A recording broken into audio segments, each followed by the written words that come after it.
This is our league, and this is your league. Broadcasting from the 55-yard line in Japan to the shores of the Great White North and everywhere around the world on Gridiron America Radio and the Sports History Network.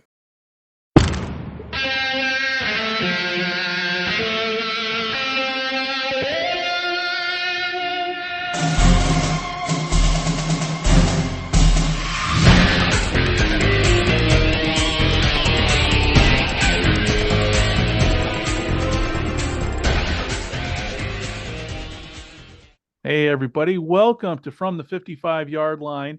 And it is just myself with legendary Upton Bell sitting here. I'm in Japan, and Upton is freezing his butt off up there in Boston. And it is Upton and I for a nice hour or so chat here to talk about all things football. And anybody who is listening to this podcast for the first time, if you don't know who Upton Bell is, well, the links are there. Upton is a living legend in the NFL, son of former Commissioner Bert Bell, former general manager of the New England Patriots, and former owner of former owner of one of the franchises in the World Football League, and a man who has interviewed. How many presidents have you interviewed, Upton? One for a long time, and the other ones I met, including Harry Truman. Yeah. And Upton, and that's you it's when I talk to people about you, you and I are friends. I mean, this is not the first time you and I have talked. You and I have talked many, many times. Heck, I was sitting in a bar in Chicago and you called me up out of the blue just to check on how things were going with our move. And when I was in Boston, obviously with COVID and everything, we couldn't see each other, but you called me every day, gave me, my wife and I, some great restaurant recommendations. So I've been looking forward to sitting down here talking with you for a long time. So thank you very much. I'm great at restaurants. I'm great at travel. I'm great at everything but sports. But you have spent a life around sports, and that's, your book, President the Creation, is one of my favorites. And you've seen it all. When I talk, and the first subject that I want to talk to you about is Lombardi. I just finished up the book, when Pride Still Mattered, and it was curious as I was reading the book. Very little mention was given to your father, and I just wanted to give you the floor and tell everybody more about Lombardi, your dad, you. The floor is yours. Well, I thought, first and foremost, I do know the author, David Moranis, who I like very much, and actually is in my other collection, of the Upton Bell collection, which is all the authors I've interviewed over 50 years. And I like David, and it's ironic because when the book first came out, I interviewed him and told him on the air, I said, David, you probably were not, and he's a terrific researcher. He's not somebody that just goes out there and throws crap together. I said, but the thing that is wrong in your book is that that the Maras were the ones that sent Vince Lombardi to Green Bay. It wasn't. Bert Bell, my father, who was the commissioner at the time, said Green Bay is in really deep trouble. They need a stadium, which he finally got for them through borrowing money from CBS to finance a new stadium. And then he said, we have to do something, or Cleveland, or Green Bay is out of it.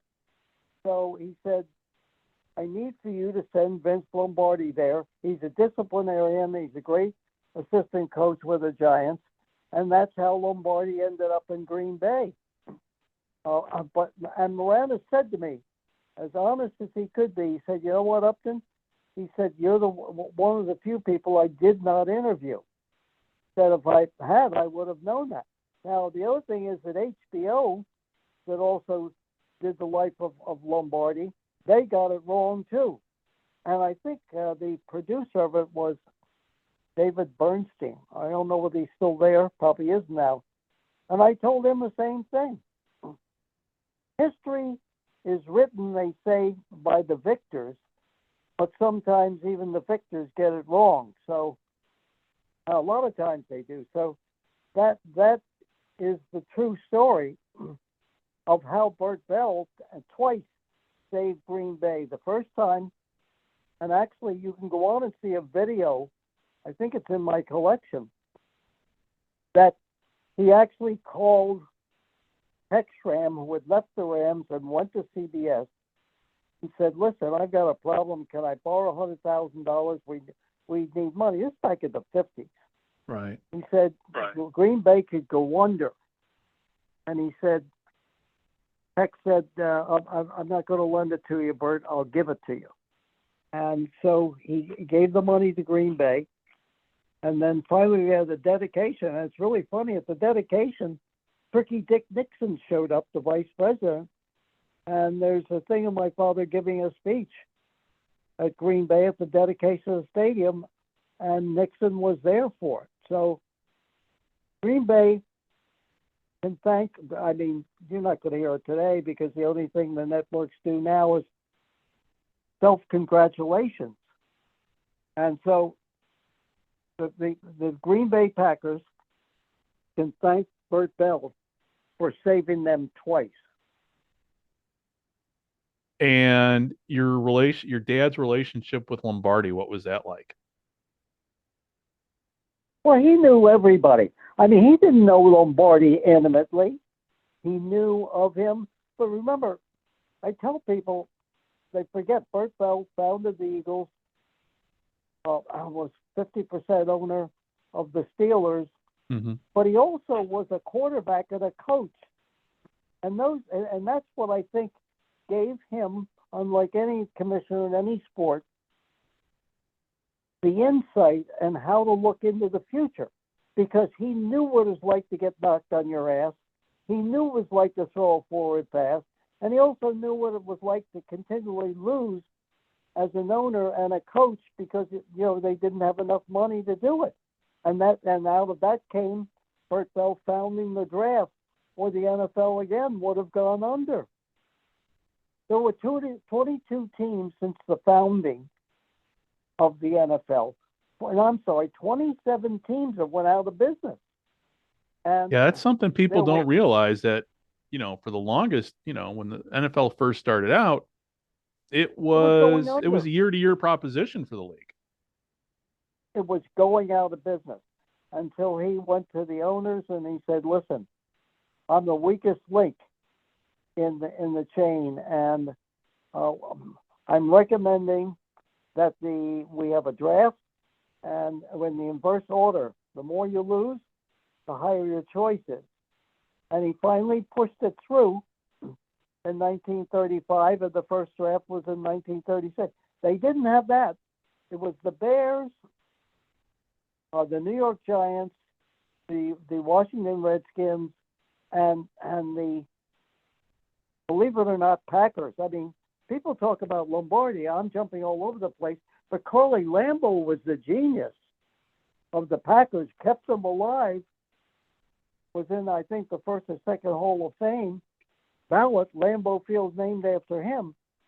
Curly Lambeau was a brilliant coach and a wild man, an absolute wild man. In fact, Northup from Chicago called me about a month ago because he's doing the life of Curly Lambeau, and we talked for hours about Lambeau and his influence as a coach of the Packers. He also had a wild life. I think he was married to 3 or 4 different women. He had a life that they should make a movie about. I mean, they make a movie about everybody, but this guy was unbelievable. Forget Lombardi. Lombardi certainly was a great coach, but Curly Lambeau was incredible player, coach, drafter, everything, and he kept them alive. So again, as I said, I'm jumping around, but Bert Bell knew Bert Bell, I know commissioners don't do it anymore, and that's not a knock on them. Bert Bell could walk in a locker room. Every player knew him. Every player knew that he wouldn't bullshit them. Every player knew that unlike today, that he would take the part of the players over the owners if he thought they were right. And look at all the other things he did. Television, the draft, ex-FBI agents in cities around the league. He kept the league going by merging the Eagles and the Steelers, and then later the Cardinals and the Steelers during the Second World War, and told the owners if they closed the league down, they would never open it again. And he was right, because along came the All America Conference, and one of the teams in it was the Chicago Dons. So, there was the LA Dons, but Chicago had a team. Yeah, the Rockets. The Rockets. But wherever you look in the NFL, you will see Bert Bell's fingerprints. Well, But I'm glad. he I'm knew. glad. Oh, I'm sorry. Go ahead. No, I said he knew. You know, a lot of people don't know. I put it out on social media a while ago.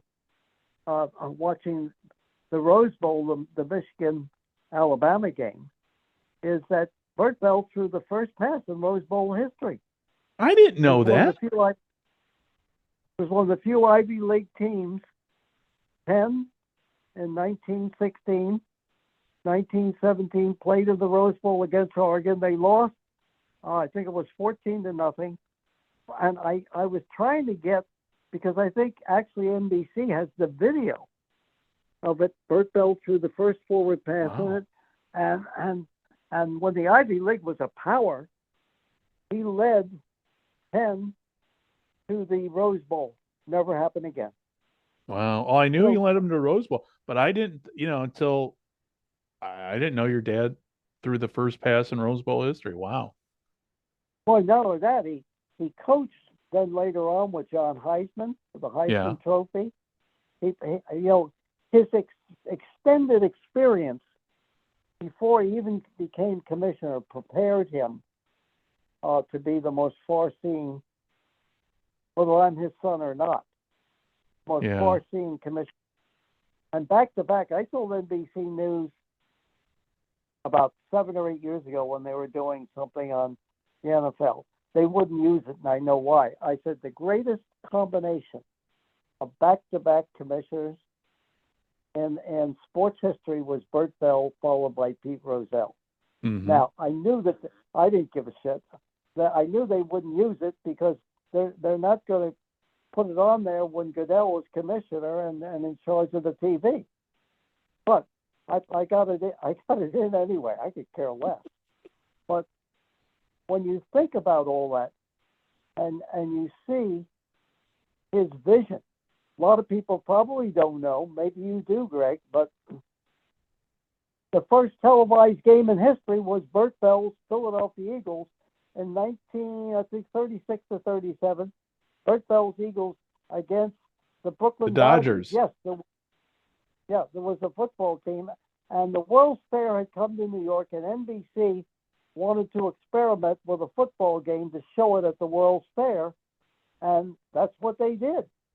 And the great thing about it is that he realized that day that television was the answer, that the NFL was the most televisable of all games, and that's why, even though they say that Pete Rozelle was the guy that really bought TV, Bert Bell was really the father of modern television. With the first national television contract that he signed in the 50s with the Dumont Network, way before the ABC Monday Night Football that started in 1970. So there's history everywhere, and he made it all. But he also understood the game was the players. Now the game is not the players. Right. Yeah. No, I agree with you. The game is now is how many games can we play? How many TV contracts can we get? How much money can we make? And that's fine. I understand all of that. But there are 17 games now. Half the league is hurt. All but a few quarterbacks are not playing. They play on Sunday. They play on Monday. They play on Thursday. At the end of the season on Saturday. The body cannot take that type of beating. Right. And it's funny, I go all the way back into the middle 60s having conversations with our players at the Colts. So I said to them one day, you play on Sunday, how long does it take the body to recover? And all the players said the same thing. Usually by Saturday, you might feel better. Might feel better. So now these guys have to play on a Sunday. Then they have to play on a Thursday. They're playing, instead of 16 games, they're playing 17. And I'll tell you what, pretty soon it's going to be 18. And that's where it's headed. But your major product, your players, are now just guys that are out there. And with the player, I mean, obviously the conditioning of the players today is so much different than from what it was even back in the 60s. But let's go back to the 60s. For people who don't know, let me just interject here. Yeah. Here's also the problem. So your players are approaching, your offensive defensive linemen are approaching 400 pounds. Yeah. Your players are just so big that the collisions are horrific. I mean, I have 3 sets here, and so I get all the games. And I have one set that's 75 inches. I can see the whole field. I can see the collisions. And I'll tell you, sometimes I even have to turn my head, and I'm used to, the game, and I'm used to the violence of it. But that's the other problem, that the players are so big and so well conditioned and so good, they get a flying start. And, look at what's going on the sideline. I mean, you have the medical tent. Jesus, every minute there's somebody in the medical tent. And when it comes to the players of today versus the players back then, so one of the, a lot of people forget that we were part of the Colts for how many years? 10. 10. So you started with the Colts in what year was it? I can't remember. It's in your book, obviously. 1960 to 70, 71. Yeah, yeah. And so during that, go ahead, Upton. I'm sorry. I didn't mean to overtalk you. I said the players then were big, but now they're 3 times the size. And one of the other interesting things, because I can make all sorts of comparisons, is one of my reasons for saying, and people agree with me that know the game, is that players worked themselves into shape. They came into training camp.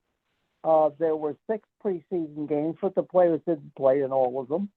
And by the time it started the season, they were all in good shape. Now you have 2 or 3 pre-training camps.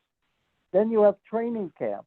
And then the Players Association made a deal which has come back to haunt them, that they wanted less practices, less padded practices, less scrimmaging in camp, less during the season. And as a result, they're getting more damn injuries. And now they recognize it, but they've already, agreed to it. So you wonder why there's so many injuries. You wonder why there's so many bad games. I mean, I'm talking about real mediocrity. And the reason is that these guys are only getting shape because they're not used to hitting by mid-season. And, back in the 60s, everybody, it was, how long training camp was? What, 2 months back in the 60s?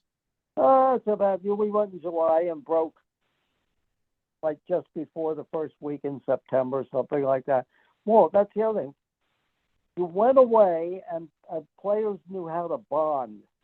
Yeah. There was something about it. And again, I want to be very clear to your audience. I don't think just because it's today that it was better when I was with the Colts, let's say, and then later with the Patriots. The game, the players, everything is eminently better today. But what is missing is the immediacy of the problems. And it's almost like they become too refined to the point now where players are brittle. Even though they're bigger, they're quicker, they're faster, they're stronger, they're everything. Then you played 14 games and then eventually 16 games, which was finally changed. Players did play themselves into shape. Players did get hurt. The other difference is now you can't touch the quarterback. You can't touch the receiver. You blow on the quarterback. That's it. Then forget it. I mean, the quarterback was fair game on every play. But you know what's ironic? There were less injuries. The game was much more brutal then. The hitting was really something. But you didn't have the injuries you have now. Right. You can be too finely tuned. You can have a situation of where these guys are flying around. The other thing is nobody tackles anymore. They're human spears. So now they've had to refine things. There's no longer a kickoff, rarely a punt return. And the reason is that now the rules committee, and they realize that they've come so far and the players are so good and running at such high speeds that the injuries on a kickoff are, a lot of head injuries and things like that. But what do you get on the other hand? You're taking a play out of the game. I'll be dead a long time, but it will come back. You will have flag football someday. The game is being played on the outside now anyway. It's an outside game. Right. And if you don't have a good receiver and a guy can throw, forget it. But they're getting, what's the Pro Bowl now? The Pro Bowl is now flag football. Yeah. Yeah. Well, let me ask you, So, when it comes to the rules today, I mean, you knew Johnny Unitas. You saw, no. how would Johnny Unitas have played? What would his stats have been like compared to, say, Tom Brady if he would have been, if he would have been able to play, in the 2000s? Do you think his stats would have been better? Oh, yeah, because Unitas was always under deep pressure, even though we had a good offensive line. He didn't give a shit. I said that I was asked who were the two greatest quarterbacks I've ever seen. I said Tom Brady and John Unitas, because of the way they could pick things apart, the way they stood in the pocket at the last minute, their intellectual understanding of a game that really is quite complex, and even more so today, is that they just knew. There are some people, whether they're performers, movie stars, the Einsteins, the great, the great people that see way ahead of things. These two guys were like these two great scientists that didn't have, neither one of them had really great ability as far as athleticism is concerned. Neither one of them were runners. Neither one of them could do what you see quarterbacks do today. You've got to draft a quarterback today that has to be able to run, has to be able to move in the pocket. Look at the quarterback at Buffalo. Allen. He's incredible. He's 6'5". He's at almost 250. He's part of their running attack. Josh Allen is like this super athlete playing quarterback. Neither one of those guys were that. But what they were human computers. They knew right away. And of course now every play is called by an offensive coordinator. Every play is called defensively by a defensive coordinator. I said, for Christ's sake, when you have a genius like a Brady or Unitas, you don't need anybody to call anything. They are the people that are on the field that see the game better than anybody. But that's what you have now. So there are better athletes. I mean, people like John Elway, people like Dan Marino, great throwers, great athletes.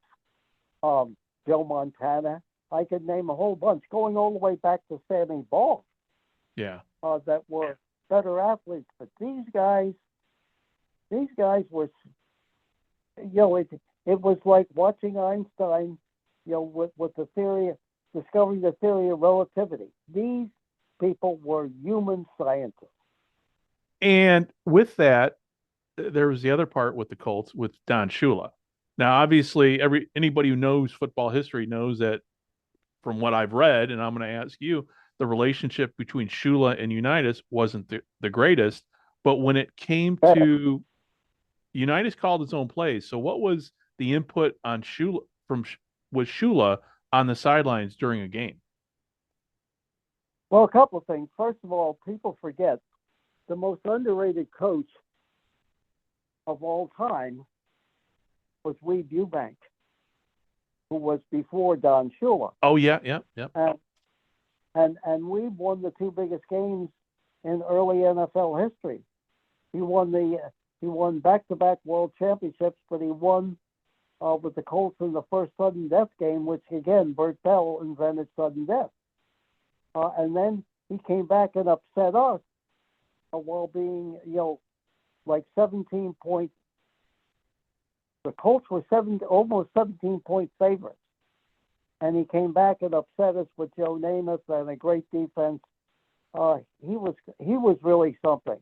He's on my list of the 10 greatest coaches of all time. People have a tendency to forget him. But when Shula got there, he was the one that set up all the great defenses in Detroit when they had those teams, those great teams in the 50s under Buddy Parker. When he got there, the problem was they were both young. Shula was I think he had just turned 33, 34. And when you're young, you think you know it all. And there were clashes. And this one particular day, I was on the field. It was, I think, pardon me, either the year that we end up losing the Browns, 1964, or 65, when we lost to Green Bay and sudden death. And Shula set a play in, which was rare. Unitas was so well prepared, you wouldn't need to send a play. And I think today he tells Josh McDaniels or one of these geniuses, he told them to go screw themselves.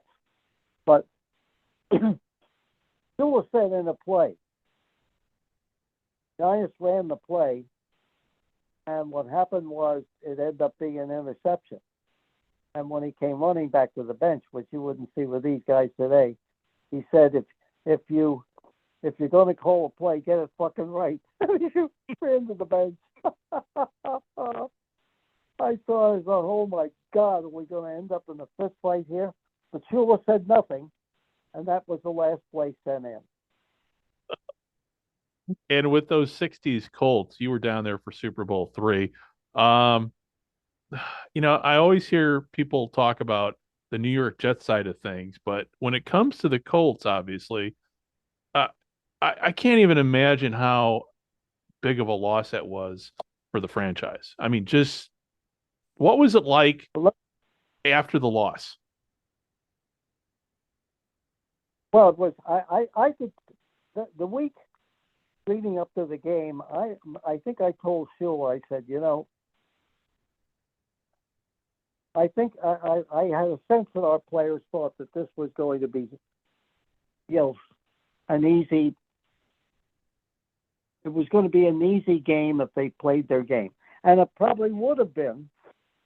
It would have been competitive, but I think I felt that the players were taking the Jets lightly. I think I said something to Shula, but what happened was basically in that game, because I was sitting with the coaches upstairs in the press box, and you could see, first and foremost, Jimmy Orr on the bus had said to Earl Morrow, because I was on the bus, says, he didn't say it to Morrow, he said it to somebody else. He said, Senor, I hope Earl doesn't wake up today. And he was so prophetic with what he said, because Earl did wake up. He wasn't the same player that when Unitas got hurt that led us, into the Super Bowl and a huge 34-0 win over Cleveland. And he did wake up, and he missed it. One of the key plays was handoff to Tom Matty. You threw it back to Earl, and Earl had Jimmy Orr wide open in the end zone, and ended up throwing to Jerry Hill, and that was it.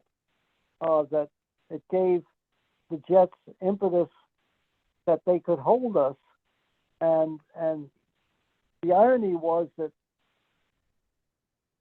Shula was going to give Earl the first half, and then give him a few plays in the second half. Now, Unitas claims that Shula told him that I'm going to start you in the second half.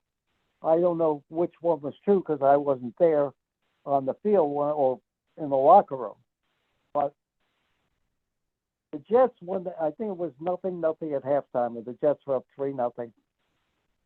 But I knew when we were in the locker room, even though Unitas' arm had been injured and still recovering, I thought if you put Unitas in there, even if he can't throw the ball that well, they need something. And of course, it ended up, the Jets were smart. They ran the clock down. Matt Snell had a great day. They kicked all those field goals, and they end up beating us 16-7. After the game, it was one of the few times, if ever, I saw an owner walk into the locker room after the game and tell the team he was embarrassed, and he would never let that happen again. I mean, it was, I didn't see the whole speech that he gave to the team. It's unusual for an owner to do that. But then afterwards, I was in the shower room speaking to Alex Hawkins, one of our players, and Mike Curtis, who I had drafted, they called him Mad Dog, thought we were laughing. We were laughing about how stupid it was we lost the game, and Curtis mistook it and threatened to kill Hawkins in the locker room. So it wasn't good. And also on the way down the stands, I was talking to Dan Rooney, and he was talking about how embarrassing it had to be for the NFL to lose, because the Packers had won the first two Super Bowls and won against the Raiders, the last one, by a wide margin. And there's still belief that the NFL was much better than the AFL. So it was a real shock. And then that night, Rick Volk, one of the other players I had drafted and one of our best defensive backs, had been kicked in the head on one of the kickoffs and stayed in the game. Those days there were no tents, there was nothing, He played, and he almost died that night at the hotel. In fact, if the doctor hadn't come in and pulled his tongue out, he would have died. Right? They put him in the bathtub and iced him up. I mean, it was just, the whole thing was bad. It was shocking. But here is what happens by one act of losing that game. In the next 3 years, Don Shula was gone next year. I was gone 2 years later. Harry Humes, the general manager, was gone. And practically everybody who was there was gone within 3 years. If we had won, I might never have left Baltimore. Because I was a kid. I mean, by a kid, I was really mature, but I was only like 27, 28 years old. Mm-hmm. And I mean, guys today don't even get jobs like that. But I've had so much success, and I'm not bragging. I'm just saying I had so much success. I said, why do I want to be a general manager right now? You know, I'm still so young. You know, then general managers didn't get jobs till they were in their 50s. Yeah. And I was happy in Baltimore. I liked Shula. I liked everything about it. Loved the town. And there were all of us. George Young, who went on and was my assistant and now is in the Hall of Fame, he got fired. Everybody either got fired or left. And I say that was the game that changed all of our lives forever. And then you went to New England. Well, back then they were called the Boston Patriots. Yeah, I got the coaches, I got the owners to rename them the New England Patriots because we were moving to Foxborough out in the middle of nowhere, and I told them we needed to draw from the 4 or 5 New England states. And I finally convinced them, and I said, you can't call them the Bay State Patriots. I said, because the newspapers, then, they were newspapers, were writing the BS Patriots. I said, you want people to say it's the bullshit Patriots? Ridiculous. So I have to take credit for that. I am the father of that name. Every time, it's funny. Every time I see, I'll go through just catching up with my football history. I'll see every now and then I'll see that reference and I just smile. I go, that was Upton's idea to name the New England Patriots. I think I even told my wife that one time and she was like, oh, that's nice. My wife, Norco doesn't, really, she's not into football like I am. But yeah, no, every time I see, and let me ask you this too, and this is just completely off topic. Why didn't and obviously this happened long after you were gone, but why didn't the Patriots stick with the old school Pat Patriot that I grew up knowing and loving? From, well, it's like everything today. I mean, the old is no good and the new is good. Yeah. And when NFL properties, I mean, all these things are huge now. All the accessories to actually the game itself is new. It's out with the old uniforms, out with the old helmets. Let's have the flying Elvises. And that's fine, but you've got to keep some tradition. Yeah.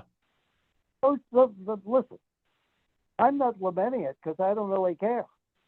But those days are gone, and I'm just lucky enough that I saw it from almost the beginning.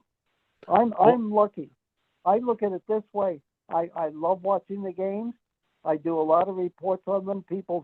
I probably get 3 to 4 calls each week from historians from everywhere that want to know what it was like, because when I'm gone, there's nobody left that knows what it was like. And that's why I like spending time with you just talking, because you were there, like your book says, you were there, from the beginning. And just to kind of circle it all back to the beginning here, because there's one aspect of your father as commissioner that I wanted to touch upon before we ended our recording today, and that's the All-American Football Conference and the NFL's response to it, because your dad was commissioner during that time period. Well, first and foremost, he's the one that said, because he got word. Now, remember, in those days, Yeah. you're a Chicago guy. Yeah. The biggest game in football was the Chicago All-Star game when an Arch Ward, who was the sports editor of the Chicago Tribune and one of the real powers in America, Arch Ward helped found that All-America Conference. Mm-hmm. But basically, during the war, my father got word in like 1945 that a new league was coming in. And even though he had to deal with Arch Ward, he knew that Ward was really didn't give a shit about the NFL and wanted a new league, and he was the power behind it. And so when the league was going to close down, back to my opening statement to you, when the league was going to close down, my father went to the owners and only got it passed by like 1 or 2 votes and said, as I said in the beginning, if we close down, we'll never open up again. And there's also, he didn't say it publicly because he wanted to be careful.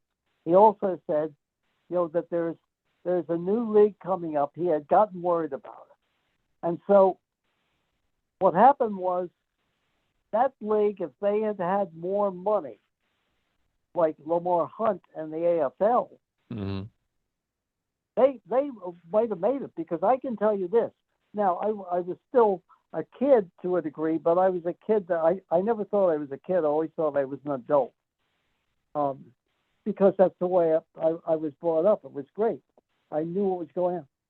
I thought the All-America Conference, Paul Brown, some of the other teams, I thought they were better than the NFL. I thought their players were better than the NFL.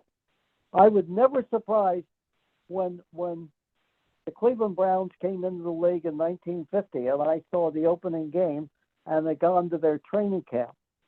And I told my father privately, I said, I think the Browns are going to beat the hell out of the Eagles. And he said, don't say a word, Upton. I don't want you. I mean, I was 10 years old. No, by then I was 13. Said, writers are going to ask you what you think, because I knew that my father always took us all to training camps. And I said, after watching Paul Brown and seeing Larry and Motley and Lou the Toe Groza and all the great receivers, I said, no question in my mind, they'll beat the Eagles, who had won, back-to-back world championships. So the thing that Bert Bell saw was that the All-America Conference was a real threat, even though they had financial problems. And that he began to negotiate. The commissioner of that league was Admiral Jonas Ingram. And I can remember one of the meetings in Chicago at the, and I don't know if it's still there or not. I can always remember Chicago by going to the Sheraton Blackstone. Is it still there? Yeah, it's still there, but I don't know what it's called now. Who knows? But it was the spot. And going to a dinner with Admiral Ingram and his wife and myself and my brother. And I might be wrong on this one, because I remember everything. I think he was still wearing his Admiral suit. Might be, might not be, but it makes a great story anyway. It does. And you know what? Those navy dress blues, that's a classic look anyway. So. Oh yeah, not only that, he had all his medals on and Yeah. everything. I could have been wrong on that, but I prefer to tell that story because it's a better story. But anyway, he eventually, he affected that merger, which I think saved the NFL, because it was a bitter struggle. And clearly the Browns were better than any team in the NFL. And of course, proved it the first 4 or 5 years. That's why in my book, everybody is talking about who's the greatest coach of all time. Is it Belichick, who's about to be fired? Is it Don Shula? Is it Lombardi? Is it Chuck Noll? And I said, the greatest coach in history who changed the game, who brought so many things into it, was Paul Brown. No question in my mind, even today. He was so far ahead of his time. The IQ test, 40-yard dashes, coaches working full time, film study, you name it. And that was Paul Brown. Yeah. So he's the top of my list, and I have Shula, even though he didn't win as many Super Bowls. I have Shula and Belichick next. Although I've redone the list now, not in the book, and I've actually put closer at the top of there with Bill Walsh, Vince Lombardi, and Chuck Noll. I have them either right there or ahead of those two. I know it's heresy somewhat around here, but I don't think Belichick was the greatest coach of all time. And of course, today, the know-nothings who haven't been around to compare to these guys. I mean, there are people like in their 30s around here locally or some of the national media saying, Belichick's the greatest coach of all time. And then when I asked them, I said, well, did you see these other coaches? Oh, no, I wasn't born then. I said, let me give you an example. I can't say Red Grange was one of the greatest players of all time. I say, because I never saw him. I wasn't born then. I saw him on film, and I liked him and thought he belonged in the Hall of Fame. But I can't say he was the greatest. And I said, you can't say somebody is the greatest if you haven't seen them.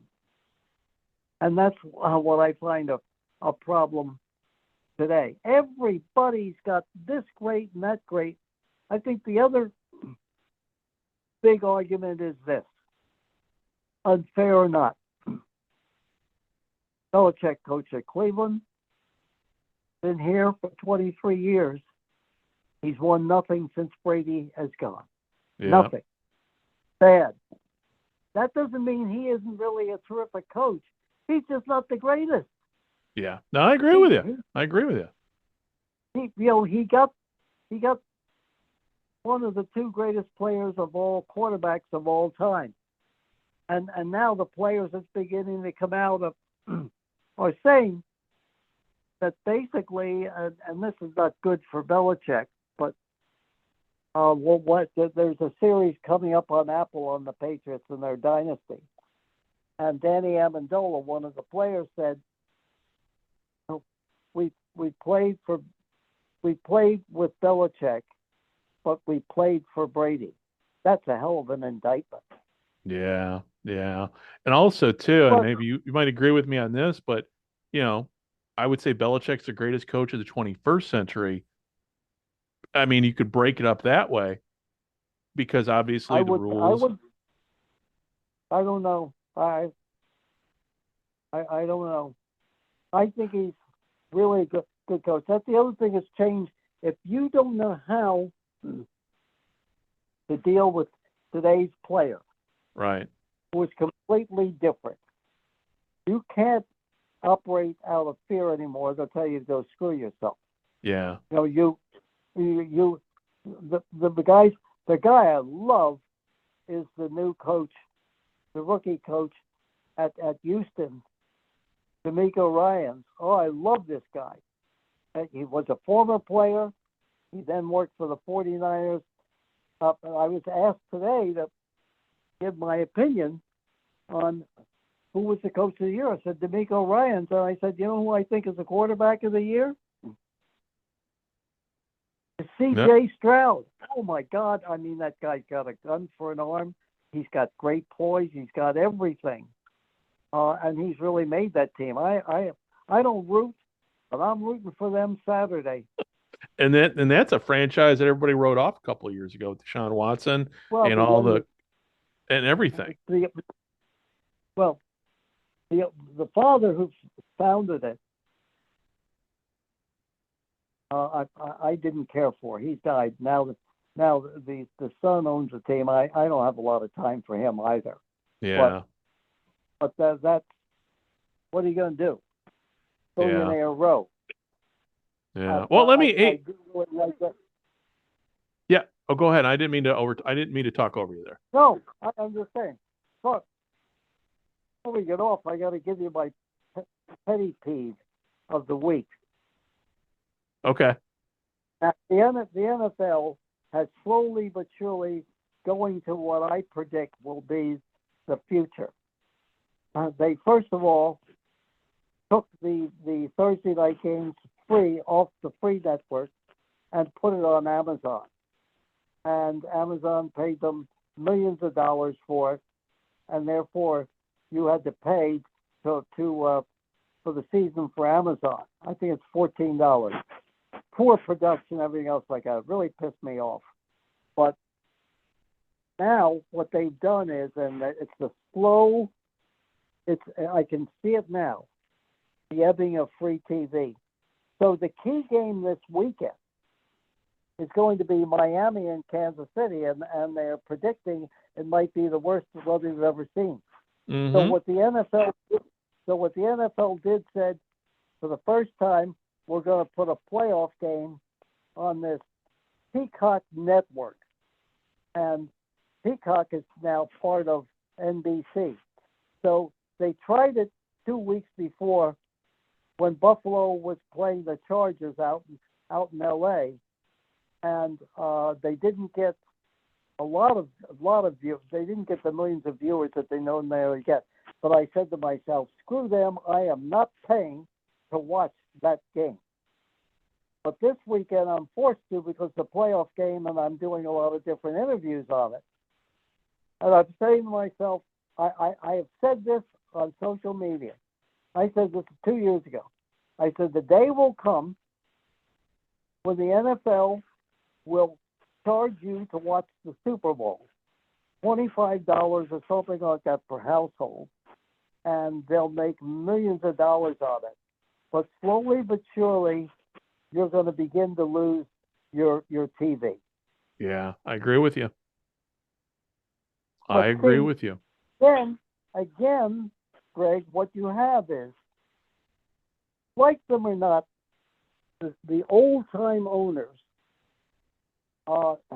they didn't worry about having their picture in the paper or getting on TV. Every game I watch, I've got to see, now let's go up in the box and look and see the owner, blah, blah, blah. They go like, please, spare me from this. But the other part of it is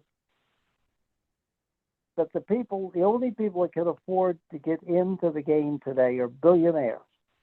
Billionaires are bottom line people. And I understand business and I understand bottom line. But they are not sports people. They're not sportsmen or sportswomen. They are business people. And that's how they made their billions. They are business people. I think we're losing some of the real heart out of the game. The old-time owners, I could find a lot of fault with them. But they love the game. They love being part of it. They at least gave some semblance of caring about their players. But they're all gone now. And I understand everything changes. But now you've got bottom line bennies in there that are going to say, well, you know what? If we can get millions of dollars for Peacock this weekend, if we can do this, it's all going to go to streaming video. Believe me, streaming is it. Oh yeah. I mean, I survived being here in Japan. Without streaming, I would not be able to access, obviously, watching the NFL games. I agree 100% with you. I mean, we have YouTube, and do you have the YouTube Sunday ticket package now? No, because I tell them to go screw themselves. And pardon my language. No, because I get the red zone. I pay for the red zone, and I do that. I wouldn't. That and I understand because you're in Japan. Yeah, but do you have like when? Oh, but when you watch. Okay, so when you watch the Patriots and football, are you going over the air right now, or you got a cable package? No, I'm on Xfinity, which is total cable. Right. But, okay. But I get the free TV. Yeah. I mean, I just pay Xfinity for that, so it's really Okay. kind of over the air. Right. But these other ones, if you want Thursday night football, I mean, I could care less about the Sunday package because of so many lousy teams, and I can watch bits and pieces on the red zone, but I don't get the red zone or the Sunday package through YouTube. So, Well, but that's well, the reason why I brought that up was because over the air TV, even from a technology standpoint, is going to gradually start fading away too. The sure. free, the old aerial. I mean, people right now, there's a lot of people that are cutting the cord and going to streaming, but they're also, they still have the rabbit ears and everything. But the technological standards are changing where even that's going to start being phased out. So I agree with you 100%. Everything's going to be pay-per-view. I mean, you're going to have to pay for everything at this point. So, well, that's right. And now, of course, when people are walking into each other on the street, they can watch movies on their phone. They can watch stuff on their computer. I mean, I you know what? Since the pandemic, I haven't been in the movie theater. Yes, I went once to see Oppenheimer because I want to see it on a big screen. Mm-hmm. But I have a 70-inch screen. I can watch all my movies by streaming them. Mm-hmm. I haven't seen a movie other than Oppenheimer in over 3 years. All the good movies, The Life of Leonard Bernstein with Bradley Cooper. Mm-hmm. It's in the theater for about 2 weeks, but I can get on Netflix. So, I mean, I'm paying because I don't want to go to a theater, and they know, for instance, on the channel that is going to have the Kansas City Miami game, Peacock, I can get a movie called The Holdovers, and if I went to the movie theater to see it, and it's recommended as an Academy Award nominee, if I go to a theater and I tried that, and by the way, recommend you to see it if you stream it or not, once it leaves the theaters. It tugs at your heartstrings, and it's great to watch, and it's basically a true story. The Boys in the Boat, which is the true story about the 1936 Olympic team from Washington. All these kids poor, had no money, nothing, and the book has won all sorts of awards. It's been out for like 3 or 4 years. Get the book. The movie, you'll love it. It's sappy. It's all those things that you used to root for in a movie theater. You'll love this movie. What's the name of it again? But again, The Boys in the Boat. Okay.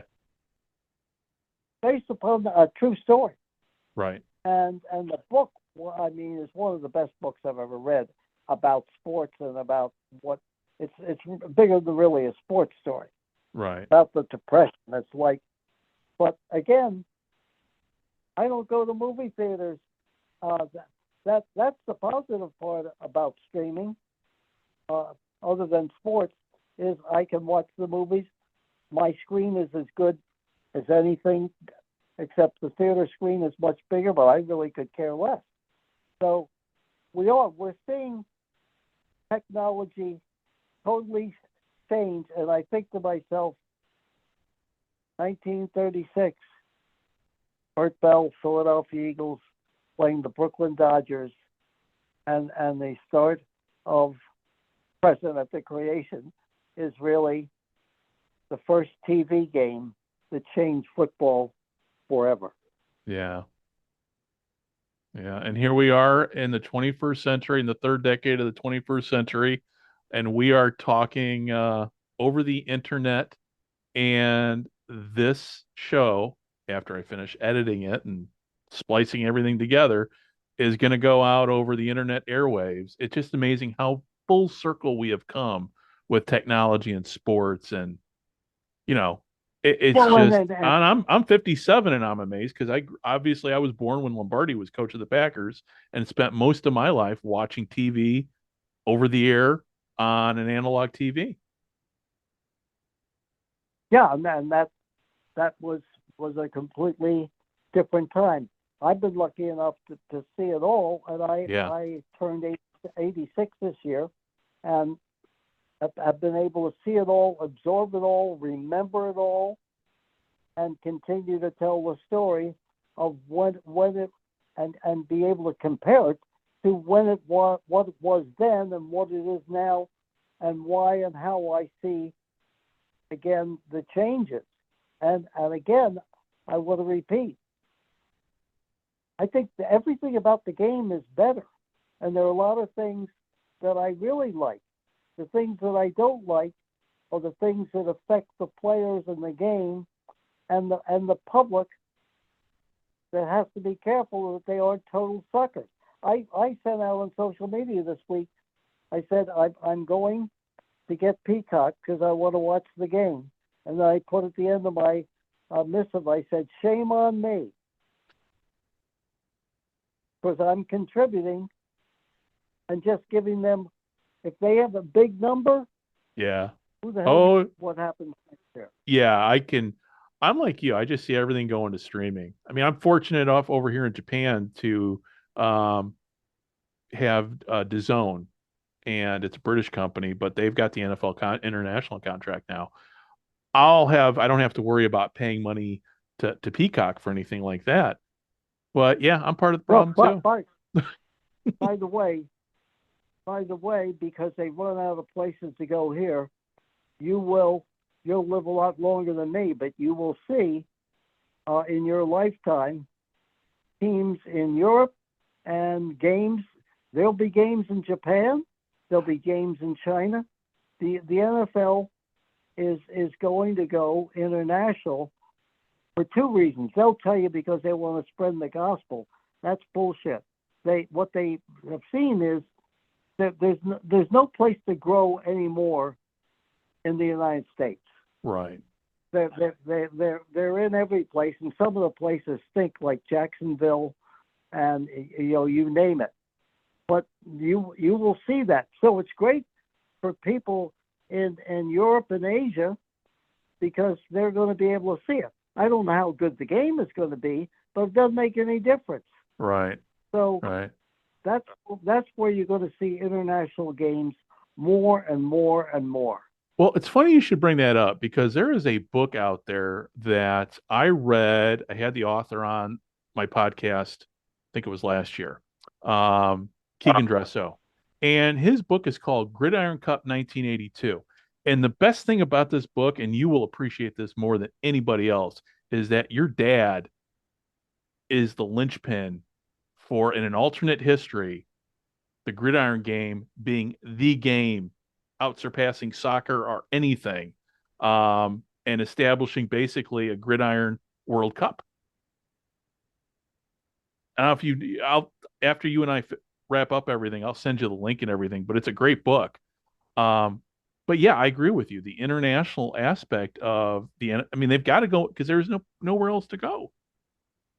No, there isn't. And it's interesting too, that in some ways Bert Bell's being rediscovered. There's a guy that I put his letter and his article in. There's a writer by the name of Sam Fortier, a very young guy in his 30s that writes for the Washington Post, that wrote a column just before the Super Bowl last year and said, I've rediscovered Bert Bell. And he put in his column all the genius moves by this guy who smoked too much and with cigarette stains all over his desk. He describes Bert Bell, and then he writes about his genius and what he did.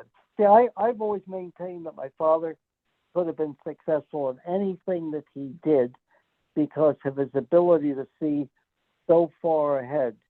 And background too is, remember, his father was the Attorney General. His brother was the governor of Pennsylvania and then Chief Justice Supreme Court.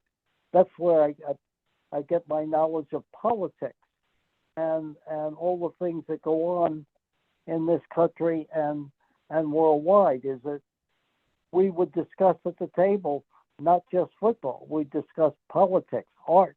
My mother. There were so many things that went through my mind that I always felt like I could talk about anything. You could call me and ask about politics. You could ask me about current movies, plays, everything, because unlike today where nobody comes home for dinner, nobody spends any time except on their computers or at home. Their new sex toys is a cell phone. So So I got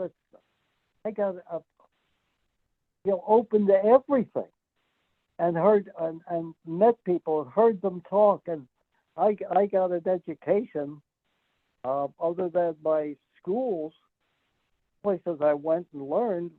I got an education every night because we talked about arts, we talked about politics, we talked about music. It wasn't just sports. And here you had two people, my mother, who was a Ziegfeld Folly star, knew people all over the world, traveled as an actress, met Al Capone, Lindbergh. You got that whole side of history. And then my father, whose background in his family, he was the only person that wasn't a lawyer or politician, yet he knew everybody. He knew presidents. In the Harry Truman Presidential Library, Bert Bell's right in the rotunda.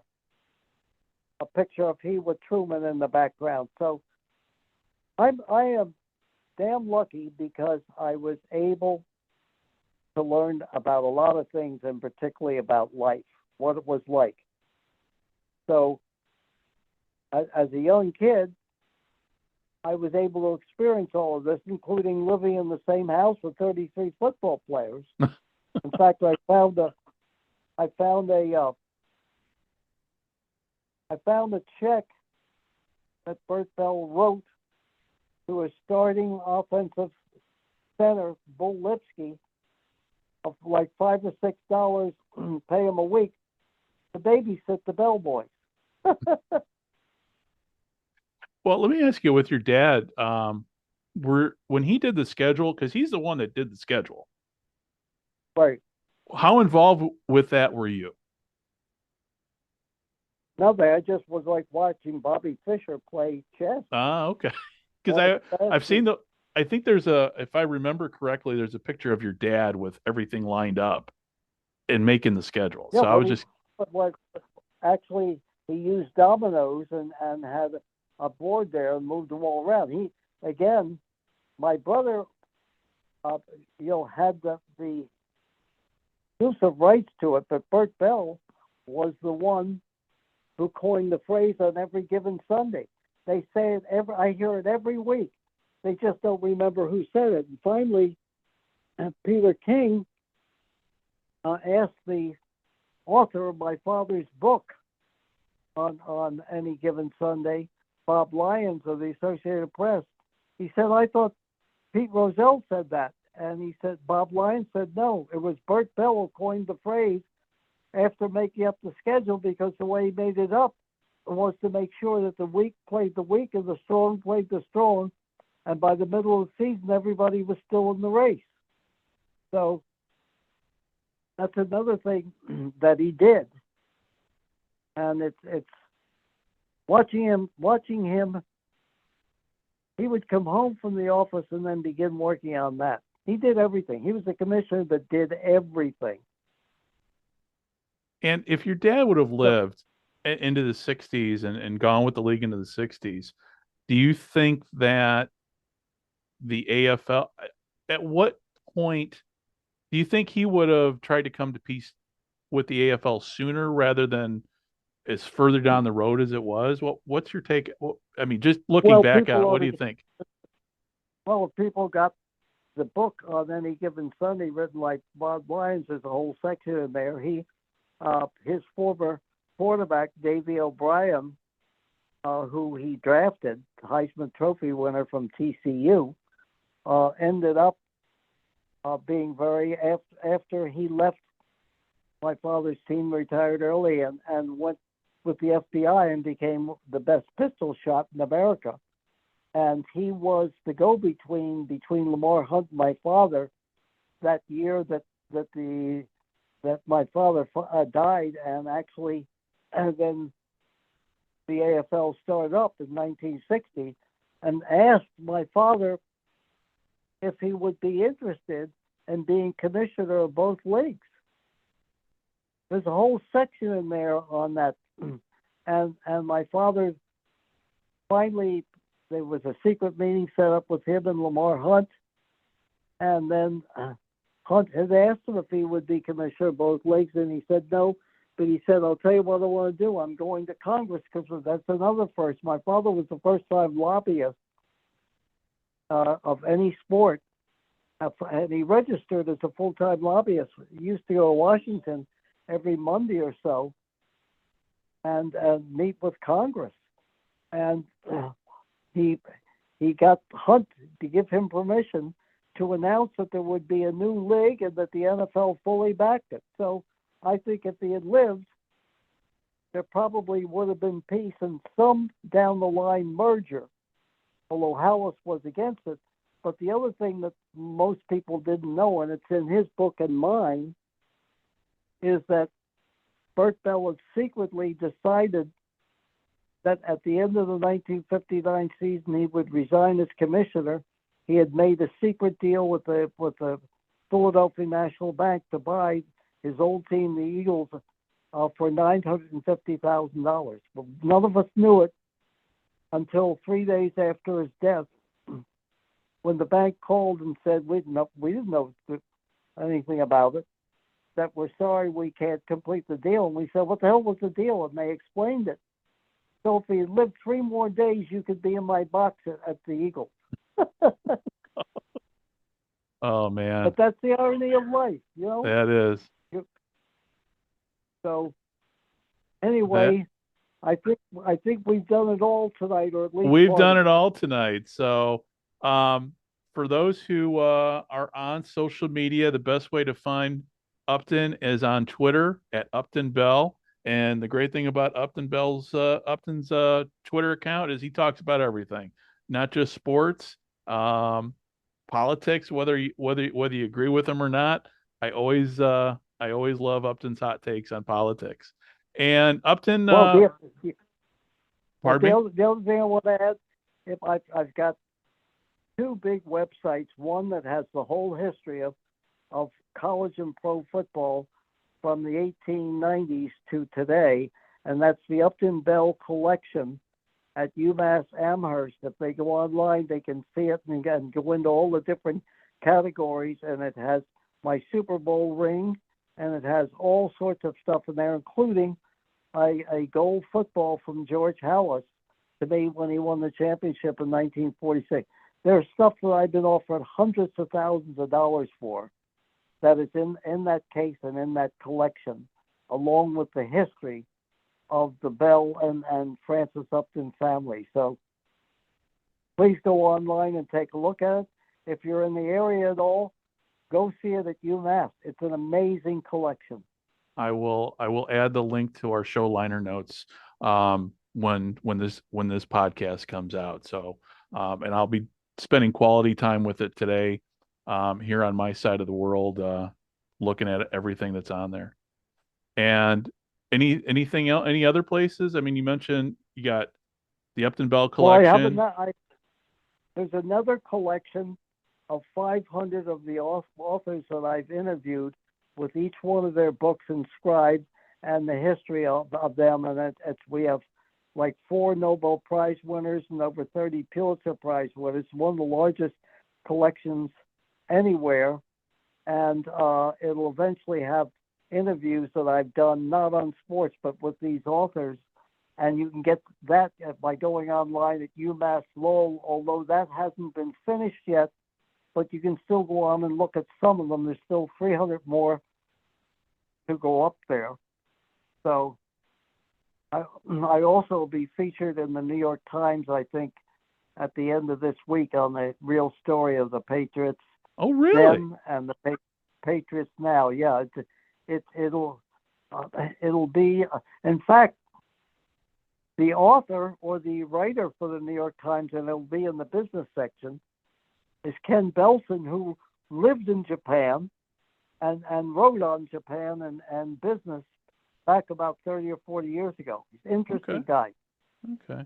Well, I'll be hounding you via text probably saying, "Hey, is the link out yet? Is the link out yet?" Because you just love, I'm sure, my text at 1 a.m. when you're trying to sleep. And, No problem. well, on that note, my friend, you stay put here because I want to talk to you before we hang up the phone. But at least with the show here, for everybody who's listening, thank you. First of all, thank you very much for listening. And please stay tuned for part 2 of the podcast where Dave Selinsky and I will be sitting down with Fran Stuckberry to talk about Fran is from Our Sports Central. Our Sports Central. My apologies.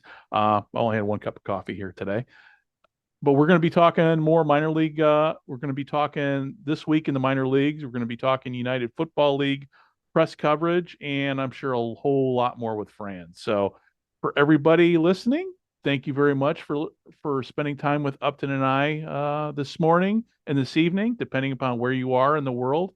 It's evening there in Boston. It's morning time here in Japan, and we'll be talking to you very soon, and hopefully, Upton, we can have you back on here. I want to. Well, I love spending time with you.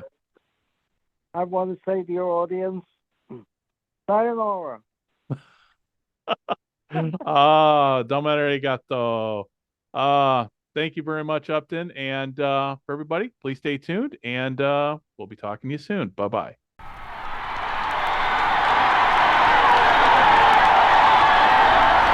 This is Johnny Unitas of the Baltimore Colts.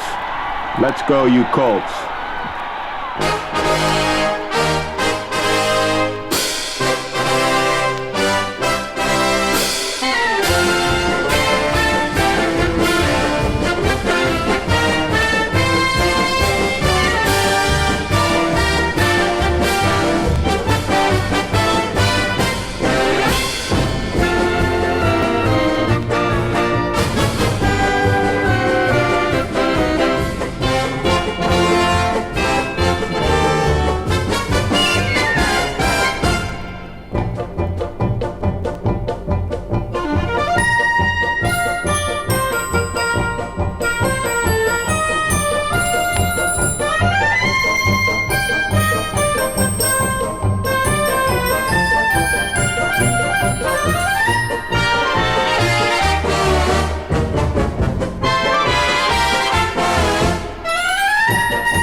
This podcast is part of the Sports History Network, your headquarters for the yesteryear of your favorite sport. You can learn more at sportshistorynetwork.com.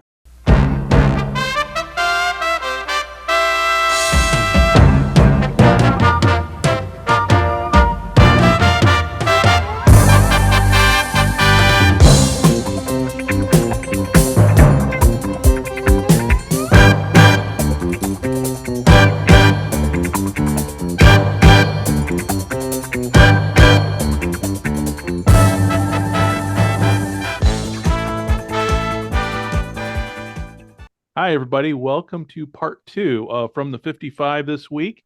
And I am sitting here with Fran and Dave. And this part of the show, I want to talk, I spent a good long time talking with Upton, the first part of the show. I haven't edited it quite down yet as we're talking right now, but it was a long talk. So if you haven't listened to my interview with Upton, please do, because Upton Bell is a living legend in sports.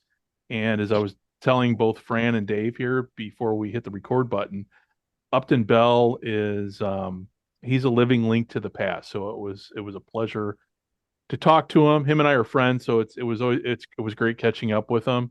But unfortunately, as I mentioned before we hit the record button, there was one question of Upton I did not ask, and that was about his relationship with Howard Cosell. So hopefully I'll be able to get that in a future episode with Upton, because as you hopefully have heard, Upton sounds pretty good for a guy of his age. So How old? hopefully he's going to be. How old do you know? He's 87 years old. God bless him. Yeah. So, well, Fran, thank you very much for joining us again. Dave, you're up there. You guys both right now are where the weather really sucks or is going to suck soon. And I'm sitting here and it's like going to be like close to 60 and sunny today. So my apologies for that. But Fran, you guys had storms roll through Raleigh and everything this past week.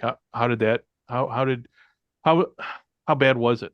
Well, my security job, the school closed early at 5 o'clock, so I was able to get home and still get paid that day. And my second job, a Coca booth, I wasn't scheduled to work this week, but they had to end the last week of the Chinese Lantern Festival because the lanterns got destroyed with that weather. That cost them tons of money, because everyone usually toward the end, if you have a ticket for that event, you're going to go. So they lost tons of money because of the storm damage. But no, I mean, I didn't lose any power or any flooding, so. Okay. Well, that's the key right there, flooding. Dave, how about you, man? You guys got the shovels at the ready now? Yeah, they're at the ready. We're probably looking more Saturday into Sunday. It's just like 65-mile-an-hour winds right now. So we have a couple events going on here at the facility. So I had to come in and just make sure with some campers and some pickleball and make sure everything's going well. So I had to hop in tonight. So gotcha. Part of the job. When I got up this morning, I was tuning into the news from Chicago, and it was, I mean, the snow looks bad, but all I kept thinking is, oh yeah, no, I'll take that snow over what's coming in after it, because it's going to be that Arctic blast is coming in. It's going to be cold. Yeah. And obviously, we're recording today too, because I wanted to get this in before the playoffs started, and we got the playoffs coming up here, and I wanted to sit down with you guys without any distraction, because that first game up, I think the first game up, Fran, the first game up is, if I remember from my phone correctly, that's the Kansas City Miami game, right? Well, actually, the 4:30 game, the Browns and Houston. Okay. And then the Miami game is the Peacock game. Well, that'll be an interesting discussion. Well, the first stream playoff game in NFL history. So that'll be. Well, let's talk. Let's use that as our jumping off point. So, what's your take on both your guys' take on NFL going to Peacock? A little petty, because I kind of feel like I mean, you can be over the network, and it's not really necessary. But at the same point, it's only like $5, and if you spend $5, you can use for other streaming services. And people, they just got Peacock. I'll recommend one movie for it. Get The Holdovers with Paul Giamatti. It's a great movie. You'll definitely recommend that. But in general, it's people are complaining because they don't want to pay, but those people may have no money. So we'll see. How about you, Dave? They paid a lot of money, and the NFL is going to take it, and I'll watch it because I have it. Well, is it a coincidence they picked the game with Taylor Swift that has an impact on that? So maybe all those music fans for Taylor Swift are going to get Peacock just to watch a glimpse of her TV. You know what? It's about money, and they're gonna follow the money every time. And if someone wants to pay it, all 32 owners are going to gladly take it. Well, how about this, Greg? Do you think ever in our lifetime there'll ever be a Super Bowl just on a streaming service? It's yes and no. Yes and no. Because here's why. Here's why I say yes. It's going to happen because it's on a streaming service already. DAZN is the international provider for the NFL for all the games. So over here in Japan, I don't have the NFL Sunday Ticket. I have the NFL Game Pass, which gets me every game live. It gets me every game live, including past game. I mean, it's a full service, and I pay less money than what you guys would pay for the NFL Sunday Ticket on YouTube. So it's already streaming internationally. Now, in the States, a couple things factor in here. It's over-the-air TV. And with over-the-air TV, Everything's obviously digital now, but the standards are changing for over-the-air TV. But until over-the-air TV goes away, I can't see the NFL going away from antenna TV for the Super Bowl, at least in our lifetime. That's my take. Well, Greg, wouldn't it kill sponsorships? Why would a Super Bowl spend a fortune on commercials if people didn't have as much access to it? Why would a sponsor want to be on Super Bowl if it's on a streaming service? I wouldn't. Yeah, well, yeah, no, I agree with you. Yeah, that's a great argument. But we're at a point now with I mean, cable's dying. Cord cutters. You got cord cutters, cable's dying. Over-the-air TV is going to be the way people watch sports. Live sports, at least for the foreseeable future. But streaming, that's only if you're in an area that can get that. I know, you guys are in major metropolitan areas, but you go further out. Like I grew up south of Chicago, so we were dependent upon that antenna feed from Chicago. But you go even farther. I mean, you get some areas you don't have. It's hard to get a signal over the air. And with digital TV, it's not like analog TV in the past. Remember analog TV? You could get a fuzzy signal, but you could still watch a game. Not with digital. You got to have a strong signal. And if you don't have a strong signal, you got to get an antenna booster. I could get all geeky and because I tried all this when I was living in Chicago with using a powered antenna booster, but like for just a regular guy, it's not very tech savvy. It's either going to be over the air or streaming. But to go to what you're saying, Fran, I think you're going to see the Super Bowl go to streaming solely, but we're going to all be dead by then. Greg, I don't see antenna TV going away. Greg, before we change topics, let's talk about our favorite USFL league that had a couple of games on Peacock that you actually invested to watch. Remember they had a couple of Peacock only games that some people complained about on social media that they didn't want to pay $5 to watch a handful of games. Give me a break. Just chip in and get it. Well, okay, so let's talk about Peacock. So I'm glad NBC is not part of this league this year, because it looks to me, just based upon what I'm seeing, and Dave, I don't know if you've taken a look too, is ESPN Plus is going to be again providing simulcast streaming feeds. Is that that's the way it appears to me? If I'm for the playoffs, right? No, for the UFL. Oh yes, for the UFL. Yeah, that'd be, at the end of the day, that looks like that's the partnership, and that's the smart play. Having it on Fox, ESPN Plus, or possibly an ABC here and there, I think that's the right way to go. That's where the money is. That's where the money is coming from. That's the most solid support. And if NBC wants to go in a different direction, that's perfectly fine. As long as they're on a network, I think that's the key. Being on over the air television, that's the key. Greg, I will make one prediction. The weakest ratings that we're going to get with these UFL games, guess what? It's going to be Fox Sports 1. That's going to be the weakest rating. Yeah.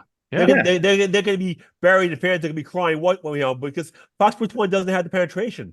And plus, people just, Fox Sports 1, you can't get that in sports bar. People are not, when you go to sports bar, it's not going to be on those games. So, well, it's like with ESPN Plus. If you got to go, the numbers I'm sure weren't great for ESPN Plus for streaming because you had to go look for the game.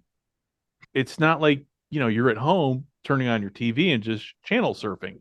If you're channel surfing, yeah, obviously you're going to find, a game on, and I'm talking Chicago speak here, either channel 2, 5, or 7, it's going to pop up. But if the game's on FS1 and you got to go look for it, you're a diehard fan then if you know where to find it. Well, on my Spectrum, it's channel 400, so not everybody's gonna go that high in their channel guide to find it. Yeah. It's cable's dying, and streaming, like you said. Streaming is the way that the future is going. But I think the future is going to be streamed and simulcast all at the same time for a while. Look at the NFL playoffs.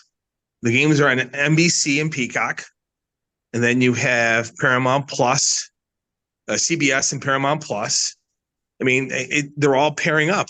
They're all partnering with their streaming partner. I mean, that's how it's going to be. I mean, it's just you have the people who have over the air, and then you have the people who are streaming, and you're going to hit that niche, and you're going to make sure you get enough of those deals, and you get what you need, and you're going to find it, and if you want to watch the NFL, you're going to have to support 4 streaming services at the end of the day, or 3, depending on who and what you want to watch. It's just it's like the old cable. You got 157 channels. Now you only have 40 channels, but you're paying for the 40 you want, which is everything we wanted. But now we're realizing, well, maybe it wasn't as good of a deal as getting 150 channels. So what about people that have question for people that have kids? What do you guys think about the Nickelodeon game? I think it's Super Bowl to be on the show. What do you think about Nickelodeon, that slime stuff? Is it fun, or is it going to get people to watch? Are people going to care? Does it really care towards those families? Here's my take, Fran. If you can get kids to watch football, you're basically recruiting a new fan, because having it on Nickelodeon and the way they did it is genius. SpongeBob. Because everybody loves SpongeBob. Because you're attracting kids to a game that they might not otherwise watch. And that's how the NFL has survived all these years. It would be nice if baseball started doing that, because baseball fan base is getting older. CFL, same way. They're not attracting new fans, but the NFL knows how to attract new fans. And I don't know if it's because of NFL films or whatever, but they've always been able to figure out how to keep the fan base young. So Greg, I'll give you a perfect example. If the game's not entertaining, I'll flip it over and watch it on Nickelodeon and just watch the slime. And if the game's entertaining, then I'll watch it over on the network. But if it's out of hand, woo, slime, and if you see young Sheldon nonsense, rule explanations, that's more entertaining. A blowout game will still keep me awake. Yeah. And is there only? Oh, go ahead, Dave. I'm sorry. Well, and that's the fun part about this is they're not expecting diehard football fans to watch this. That's not the point. I mean, That's why you see the Manning cast, and you see 3 different, you'll see the experimentation where they have the main football feed, and then you have people sitting around a table talking about the game, because they know people who want football are going to watch that main game. And now it's everybody else. Is you know what? Maybe a dad and his kids, or his sons and his daughters, you know what? We're going to give a half to Nickelodeon, because now this is going to be something fun. And then that's how you build a bond for Sundays watching it as a family. So, I mean, I think it's great. And Nickelodeon's paying for it. It's one of those things where it's like, you know what? The NFL wouldn't be doing it, or any of these leagues or teams wouldn't be doing it, unless it made financial sense and it made viewership sense. And then that sells sponsorship. I mean, that's what this whole thing's all about. It's about generating, at the end of the day, these games are about generating revenue. Well, look what Pat McAfee's doing with college football. His own, he has his own audience, and he's just doing his rambling on and on. But people are watching to hear what he has to say, like the Howard Stern effect. You don't know what he's going to say or shoot off, and he's having, he's going on, always having tirades. You never know. Yep. Yeah, and the whole I won't even get into the Aaron Rodgers thing, but the whole Aaron Rodgers thing, I'm curious how that's going to play out next year. Because, with Pat McAfee, Aaron made a comment about one of ABC's. Done. He won't be back. Oh, he's not? Because I thought I heard something. He's not. I heard something. He's coming back on. I heard at least I thought I heard they flip-flopped. But he's done. Last I heard, he was done. Okay. And unfortunately, Greg, I'm sorry for a Jets fan. I'm still not optimistic about this Jets season next year. So unless he gets some high-profile wide receiver, I'm gonna be living on red zone. Yeah, I don't know. We'll see. I mean, Aaron Rodgers. I don't know. I mean, now that he's he's gone from the Packers, but all the Packers did was just reload. I mean, the Packers didn't really lose a step without him. I mean, maybe a little bit, but the Jordan Love, who they got to replace him, I think is a quality replacement. So I don't know. And they saved a ton of money from paying him and put that towards other players. Yeah. Yeah. I mean, that's what every team does. If you save $40 million here, they're going to spend it on 4 players or That's going 5. to buy Like, you. That's going to buy you a new line, and you got a young kid at quarterback. You basically paying the same. yeah, he's got a team friendly contract. They just saved $40 million or whatever. I forgot whatever that last year was. It might have been $50 million. Now you know what? Hey, now they found a couple receivers for. Now they found a couple receivers for Jordan Love. And they found a running back, and look, a left tackle that can block. Like, it's shocking when you have extra $50 million that, hey, we can put people around you. Yeah. And that's what made Tom Brady so. Love him or hate him. Growing up an AFC East Bills fan, gotta respect the guy. He always took the low amount of money. He wanted a team around him because he wanted to win. Winning was more important than getting paid for it. He wanted to win. Well, speaking of the Patriots, Belichick era is over finally. And look at the dumb hire they added. Come on. A guy already there? Come on, give me a break. Boring. Wait, so did they replace him? Jeremiah, yeah. Whoa, because I'm out of the news loop over here. So they replaced Belichick with somebody else? They found somebody else? Yeah, the linebacker coach in their system. Boring. Well, I think familiarity. Well, here's the thing: if they actually draft a good, if one of these quarterbacks turns out to be a star, they'll be fine. I think it's going to be the LSU quarterback they're going to get the 3rd pick. We'll see. But if they get a decent quarterback, then they might get back. We'll see. Yeah, Dave, I know as a Bills fan, you're not crying about Belichick leaving. Nope. And I know, Fran, as a Jets fan, you're not crying. Yeah, the 1-day job. Get the hell out of here. You can go. Hasta la vista, baby. You was the Jets coach 1 day. Get the hell out of here. Oh. Well, I don't know. And then he got Saban leaving to Alabama, which, again, I don't think anybody's, even Saban's not crying because I think he's laughing all the way to the bank. So all of them are. That's the thing with these coaches now. They leave. Well, they're low. I mean, why they never have to work again the rest of their life. Greg, guess what? Belichick will probably be a coach next year on another team. Some team's going to pick him up. I can see that. I mean, maybe the Eagles if they lose this week. We'll see. We'll see what happens. Some teams are going to pick him up, or the Falcons. Those guys want to waste money. Go ahead. That'll be fun. With Belichick leaving and Saban retiring here, Pete Carroll's getting no attention. He basically run out of town. Yeah. But Pete's 72, Belichick's 70. Listen, I was forced to retire when I was age 55. So it's like I'm sitting here going, yeah, I don't know. If I were their age, I'd be like, okay, it's time to just to be done and just enjoy, life. So I don't know. I'd be curious to see where they go in the future and obviously who replaces them. So, well, gents, the next item I want to talk about is, and Fran, this is really directed to you. Your latest column with our Sports Central came out, and let's talk indoor football. Yep. And when I say indoor football, I mean all the indoor leagues. Okay. We're going. Obviously, we're in January right now, and I looked on the American Football League, Arena Football League website. I still don't see teams listed, and I know there are teams I've seen on social media. What's going on with the new AFL? Is it going to actually happen, or is this going to turn out to be vaporware like so many other indoor leagues that have, or other even outdoor leagues that have come up and just never happened? Well, it's very, very, very, very vague unless you read some blogger that thinks he knows everything. I don't know a damn thing about this. Like, there's no press releases, there's no nothing. Schedules, nothing. It's all smoke and mirrors. Somebody spread a rumor that the games are gonna be on the NFL Network. I'll see it, but no, how the NFL touches that. And what about? Obviously, everybody's like gaga over this Arena Football League coming back, but there's another indoor league, the Indoor Football League, which has been around for years.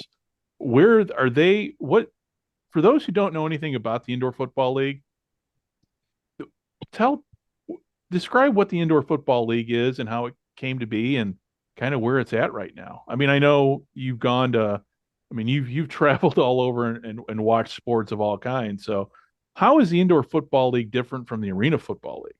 It's more of a running league. Runs a little bit more emphasis. And also, I mean, as you know, they had a relationship with the XFL last year when they had combine with some of those Right. IFL players signed with XFL team. I don't know. I wonder if that relationship's going to continue. We shall see. Okay. UFL.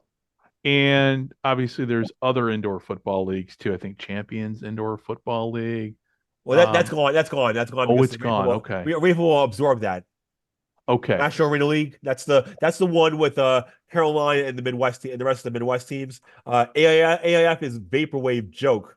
No, I wouldn't touch that league either. But those people think they're know-it-alls. But no thanks. Well, with these indoor leagues, what is it about the indoor game that that causes all these leagues to keep cropping up or hanging around for so long? Is there money? I mean, are people making money in these indoor leagues? It's like a cockroach that never wants to die. That's what it seems like. Okay. But it's just, I mean, it seems like people. I mean, in the past, in the heydays of arena football, it was a badge of honor when you had that city commitment and everything else. But after a while, people are going to get tired of losing money. We saw what happened in arena football. Charles Whiting, Casey Wasserman. People will eventually, Gene Simmons with the LA Kiss. If you lose money, eventually you're going to stop. You can't just keep on losing money forever and ever and ever. I don't care how cool it is or what family member. Eventually, it runs dry and people are going to fold. So is it more like a vanity project for people? Just, hey, this would be cool to own a football team, and they don't realize how much money they're going to lose, and then they just say they just have. Is that what it is? Are people not doing their research as to what ownership? And it's like buying a new, it's like adopting a new pet. Oh, it'd be great and everything. And then you get the new pet at home and realize, oh, this is a lifetime commitment. It's really a joke when you have a team that folds during the season. That's the embarrassment. If you're a league, fund the team till the end of the season. Otherwise, it's a joke. You just please save face by. But these teams don't want. These leagues don't want to spend money. The other dumb thing is these leagues should have money put up front. Yeah, so in case you run out of money, you get funded for the rest of the season. That's just my take. Okay. And then I know going through social medias before we hopped on and everything, the Iowa Rampage. Tell people about the Iowa Rampage and what's going on with them. And the floor is yours, my friend, on this one, because I just caught it. I caught it, and I'm like, okay, I'll wait to talk to Fran, and he'll explain it to me. Well, the team hasn't played one down all season long. You had a coach that basically, I was talking to Paul Reese from R Sports Central, and he was telling me this coach was defending the Arena Football League left and right. This is great, blah, blah, blah, blah, blah. And guess what? He's already fired. What is going on? I have no idea. What a joke. Why hire him in the first place? And the other thing is, on Facebook, why not put up on a website? You have a screenshot of a press release. What a joke. That nobody can read. And when it comes to the Arena Football League, I mean, you got, like I said, the only team I know of are the Iowa Rampage. I think we got the Chicago Rush coming in eventually. So, I mean, from what I looked on the website, there are no teams listed. So honestly, I mean, I'd have to go research which teams have been announced, but do you think, I'm going to be honest, I'll ask you your opinion. Do you think do you think it's going to launch when it's scheduled to launch? It will launch, but it'll get through the season. Honestly, I'll make a prediction already. I already think we already know who's going to win the championship this year. And you want to know who that is? The Orlando Predators. Because they have a history of they've had a league forever with the Arena Football League, National Arena League. They seem to know what they're doing with this team. And the thing is, the fan base still will follow. They'll get 7,000 fans, even if it's crap, because they love going to games. So I'll make a prediction. Orlando's going to win. We still don't even know the Minnesota Myth. That's funny about this league. This league is a myth. Ricky Foggy is the coach. We don't even know what arena they're playing in yet. So how can you sell tickets to games when you don't have an arena announced? Philadelphia Soul. Some people say they're a travel team. Then the Soul fans claim they're going to get a market. Why have a team in the league that's on the road? It makes no sense. Okay, that's so. Okay. And changing gears slightly here, our Sports Central covers women's soccer. What's going on with the professional game, the women's professional game? If I'm reading the headlines right, it sounds things are positive. It's getting better because this National Women's Soccer League, they have 4 TV networks now, with the TV deals with ESPN, CBS, Scripps, and Ion. So they have Amazon Prime, but they have 4 games. They have expansion in Utah and at Bay FC. I cover North Carolina Courage, and those games are awesome. So I live like 15 minutes from there. I have a women's soccer league in my backyard where I get to have fun and enjoy the games. And they're having an NWSL draft tonight that they're having on TV, and they're doing well. I mean, the quality of play is good. And then we have another league that's going to launch in August, the USL Super League, which is going to be they're not going to be competing with the league, but they're going to be at different times. That's going to be a league that that people are going to be. These women's fans are going to support both leagues because they're not competitors. So I'm probably going to go to a game in Charlotte in August for the home opener just to check it out. But women's soccer is fun to watch. It's exciting. It's fun to watch compared to the men's side with these other leagues. It's a more finesse product. So. And are people turning out to the games? Well, over the network, they are. I mean, no, I mean just like, well, not only ratings but also attendance wise. Butts and seats. Well, Portland loves their team, so and this new and watch out for this Kansas City with that brand spanking arena. Everything they already sold out the place. San Diego loves it, so they have a lot of hot markets. It seems like one of the weakest markets, unfortunately, is North Carolina Courage because it's the thing is they got to spend more money to get more better players, to get more fans into it. Because a couple years ago when they won championships, they were getting 10,000 fans a game. So we'll see what happens. But I mean, some of the markets, they do well. But the thing is, the problem is you have to spend money and get players and you also have to win. If you win, you'll do well. So that's how it works. Right, and also too with women's hockey, pro hockey, that's trending upward as I like to say. And with the league, it's the North American Hockey League, correct? The professional women's hockey leagues. Are you talking about women's hockey? The professional women's hockey league. It's I'm sorry. I'm looking at the wrong thing on the screen here. I'm looking at the Western. Well, we've got the Western Hockey League. Those juniors. Yep. Those are juniors. Okay, my apologies. I'm sorry. Yep. I've only had one professional women's hockey league, PWHL. Okay. Well, Dave is the expert. We'll let the expert of women's hockey, the guru. Everybody's going to tune in this week to hear his expert because he knows his sport better than anyone. Dave, the forum's all yours. It's exciting. I mean, I've been watching the games. They're on their YouTube, so it's easy to get. Anybody can get them. They're getting 14, 15, 16, 18,000 people watching them. They're filling arenas. Was it Minnesota broke another record? They had an awesome crowd. Like I said, the games are exciting. I mean, I have nieces and I like watching them play hockey. I like the Olympics. I like women's hockey, period. It's great. I'll be honest. This is hopefully it succeeds. The games are well, the support as well. It seems like every day the league is announcing another sponsor.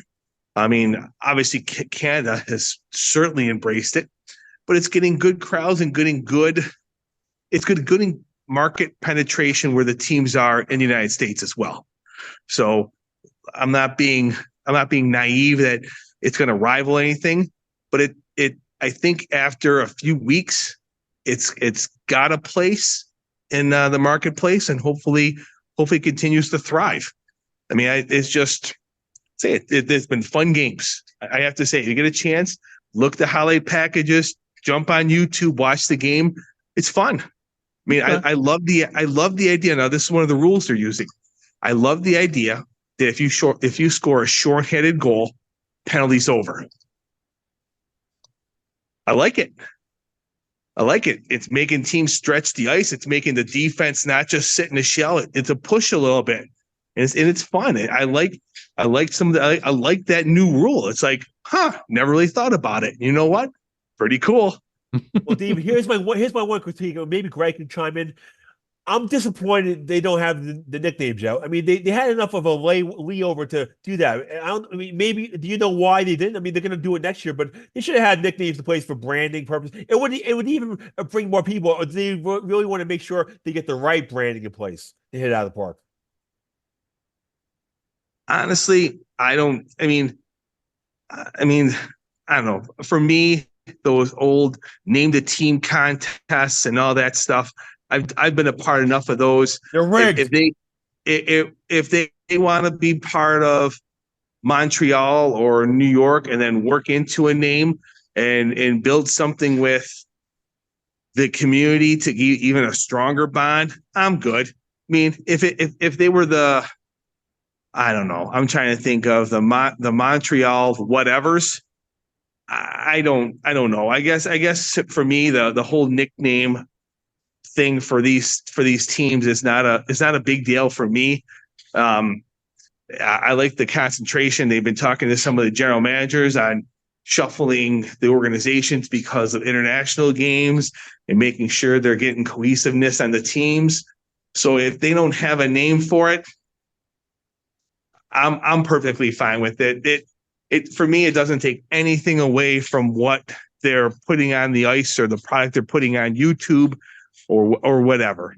Right. And also too, I mean, in English football, you know, they don't have really they've got nicknames, but you know, when it comes to Liverpool, I'm rooting for Liverpool, not the nickname. And off the top of my head, I couldn't even tell you what Liverpool's nickname is, or Arsenal, or all those. So, I mean, it's not unheard of. Here's one thing for these games, the playoff games. I want the championship game on national TV on cable. I want it where people can actually be on TV where they can watch it or record it. Don't have it on YouTube. Don't bury it. Please get it on a network where fans can actually watch the game. And then if I'm out, I can tape it and get my gist when I get home. But Fran, at this point in time, the only way they're going to be on network TV is to buy a 2-3 hour block. And that doesn't work for their financial model. Nope. Arena football do that, and they got buried. I think they have a great concept. They have a great idea, and what they're going to do is, instead of paying like Vince McMahon did to be on NBC or be a partner and actually put money into this, you know what? We're going to put our games on YouTube. We're selling a ton of tickets. We're getting a lot of publicity. You know what? Let's throw on, and the numbers are great. 18,000 people watching a professional women's hockey game on a Tuesday night. Yeah. Well, that's impressive. To me, that's great. Now, granted, that rating on, obviously they're not going to be on NBC or CBS, but what's going to be that rating if they paid $400,000 to be on W or Bravo or anything? Like, I mean, I guess, and then we're limiting ourselves. We're limiting on how many people have access to ESPN2. Now you're taking all these young girls out of the equation because now they have to go find somewhere. Now they have to have a subscription. It's like all these young girls and all these kids and all their target audience knows YouTube better than anybody. Yeah. All you got to do is just click and look. And again, and everybody's watching on their phone too. Yeah. And everywhere. And the stream is amazing. Yeah. I mean, it is crystal clear, no issue. So there's money being spent. Yeah. So it's like, you know what? That's good. That's good. That's going to grow them faster than having an ad be placed on a broadcast and get XFL numbers. Mm-hmm. And plus, you can stream it on your Apple TV, so you can actually get a YouTube feed, but it'll be watching it on TV. So yeah. I don't know other leagues. Yeah, YouTube is, you and I, we've all had this discussion before, but YouTube is the UHF channel for the world. It's got everything, and all you got to do, I mean, listen, without YouTube, I think I'd be going insane here in Japan, because that's how I get my nightly news, all my news from America. I get it off of YouTube.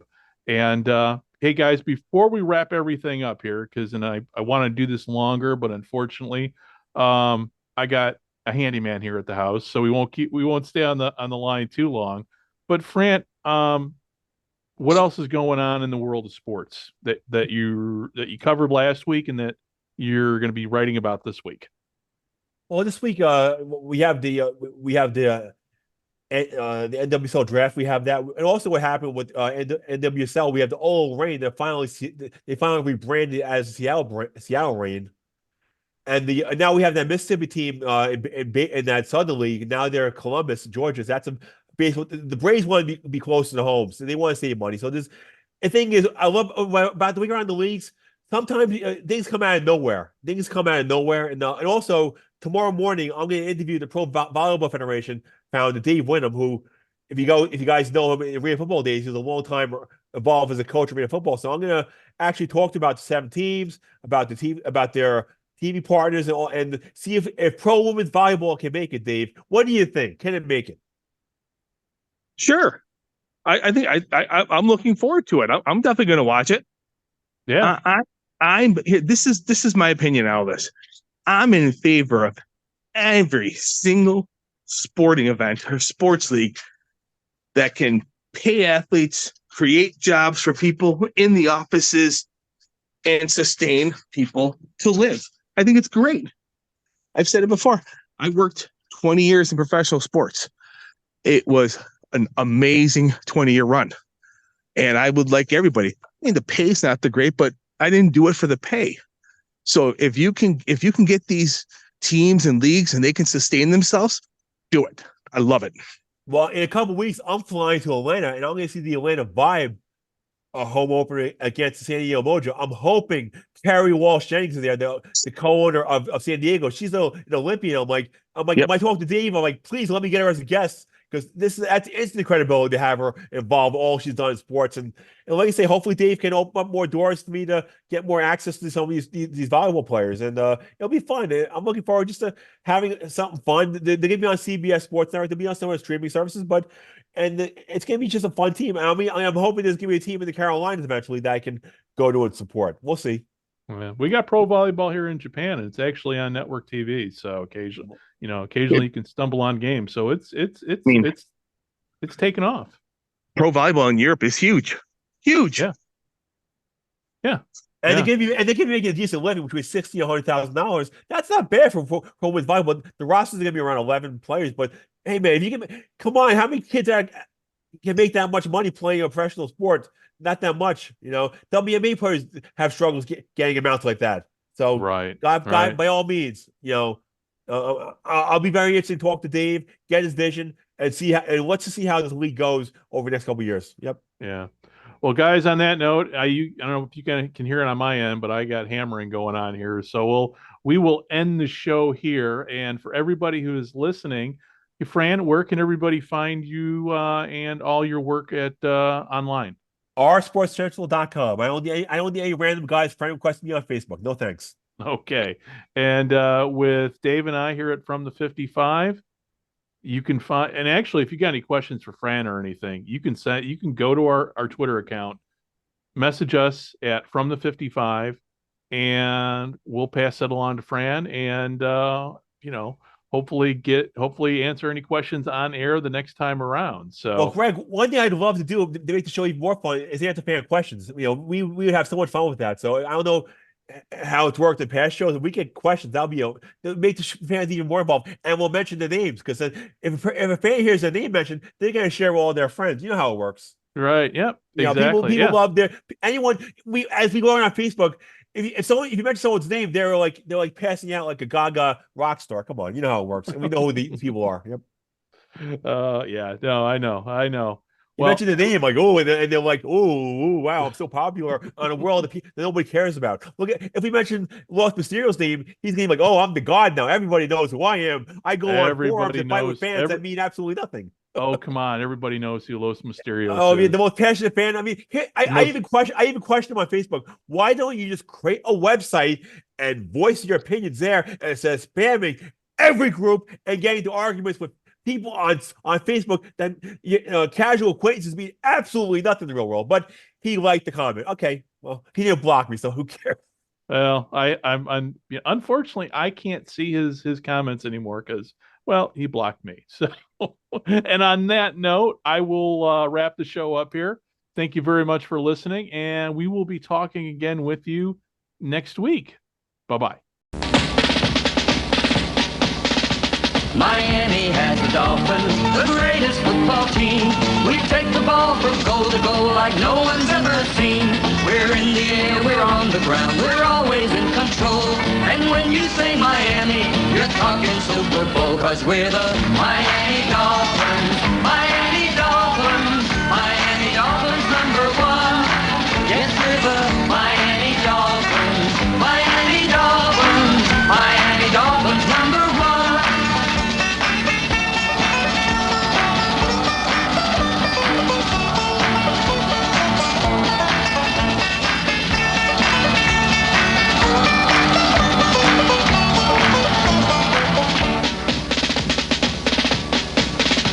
Miami has the Dolphins, the greatest football team. We take the ball from goal to goal like no one's ever seen. We're in the air, we're on the ground, we're always in control. And when you say Miami, you're talking Super Bowl, 'cause we're the Miami Dolphins.